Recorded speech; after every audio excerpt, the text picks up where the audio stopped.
చెందినటువంటి చెట్టు అయినా, అది what ever the tree it might be, అది ఏ విధమైన జాతికి చెందినటువంటి చెట్టు అయినా, వృక్షమైనప్పటికీ కూడా అదేమవుతుందంటే ఒక చోట నాటబడుతుంది. దాని వేరు ఏమవుతుందంటే భూమిలో కల్లా లోపలికి వేరు తన్నుకుని నిలబడి ఉంటుంది. అది గాలి వీచినా వానలు వచ్చినా ఆ చెట్టు ఏమవుతుందంటే పడిపోకుండా నిలబడి ఉంటుంది. ఇట్ విల్ స్టే స్టెబుల్, నిలబడి స్థిరంగా ఉంటుంది.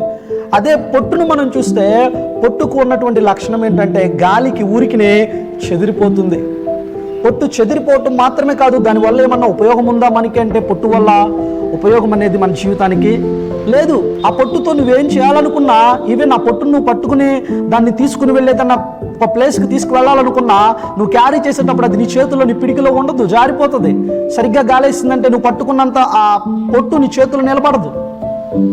అదేవిధంగా ప్రియ సహోదరుడు, ప్రియ సహోదరి, పరిశుద్ధ గ్రంథంలో ఉన్నటువంటి ఇప్పుడు చదువుకున్న ఈ 1వ కీర్తనలో నీతిమంతుని యొక్క జీవితము చెట్టు వలె ఉంటుంది. ఎక్కడ ఆ చెట్టు కూడా ఎక్కడంటే అది నీటి ఓరన నాటబడిన చెట్టు. అంటే ఎవరైతే దేవుని వాక్యాన్ని దీవారాత్రులు ధ్యానం చేస్తూ, అంటే వారి యొక్క జీవితంలో ఎక్కువగా దేవుని వాక్యానికి, దేవుని సన్నిధికి ప్రాధాన్యతనిస్తూ, క్రమం తప్పకుండా ప్రతి ఆదివారం ప్రభు సన్నిధికి వస్తూ, ప్రార్థన జరిగిన ప్రతి సమయమందు వారికి ఎన్ని పనులున్నప్పటికీ కూడా ముందు వెళ్ళి ప్రార్థనలో కూర్చుని దేవుడు తన దాసుని నోటి నుండి అందించే ఆ జీవం కలిగిన వాక్యాన్ని, ఆ మాటలను వినటానికి ఇష్టపడతాడో ఆ వ్యక్తి యొక్క జీవితం అంట ప్రియులరా, నీటి ఒడ్డున నీటి ఓరన నాటబడిన చెట్టు ఎలాగైతే పచ్చగా ఉంటుందో, ఎల్లప్పుడూ అన్ని వేళలా అన్ని కాలాలలో దాని కాలానికి సమయానికి తగినట్టుగా చేస్తుందంటండి, ఫలాలు ఇచ్చిద్దంట. ఆమేన్.